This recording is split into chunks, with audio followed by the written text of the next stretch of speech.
चलिए खबरों में आगे बढ़ते बताते चले स्पेशल रिपोर्ट में कि गजा के युद्ध को 200 से ज्यादा दिन हो चुके हैं और अब बड़ी खबर यह है कि इस युद्ध में चीन कूद पड़ा है। चीन के आने से सबसे बड़ा खतरा इजराइल पर मंडराने लगा है। चीन ने फिलिस्तीनियों के दो गुटों हमास और फतह का आपस में समझौता करा दिया है। इस बड़ी डील के बाद अब गजा से लेकर तेल अवीव तक इजराइल को डबल अटैक की वार्निंग मिली है। देखिए रिपोर्ट।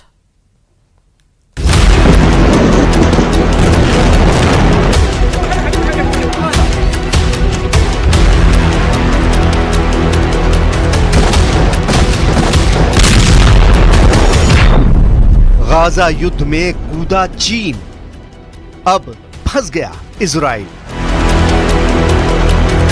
200 दिन की जंग के बाद इजराइल के लिए गाजा युद्ध एक बार फिर नासूर बनता जा रहा है। हालात ये हो गए हैं कि अभी तक गाजा पट्टी को पूरी तरह से कब्जे का प्लान पूरा भी नहीं हुआ है और इधर गाजा से सटे रफा में इजरायली सेना ने बहुत बड़ा ऑपरेशन शुरू कर दिया है। पिछले 15 दिनों के अंदर इजरायली सेना ने रफा में 2 जबरदस्त और बेहद खूनी हमले किए हैं, जिससे सबसे ज्यादा फिलिस्तीनी महिलाएं और बच्चे मारे गए हैं।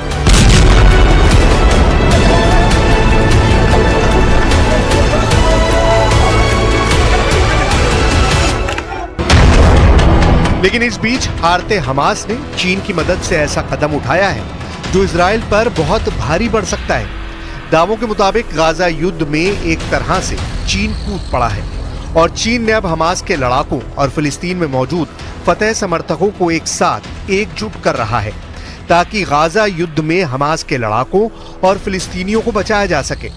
हम आपको बता दें कि इजराइल के 2 दुश्मनों की चीन ने दोस्ती करा दी है। हमास और फतह अब मिलकर इजराइल का मुकाबला करेंगे।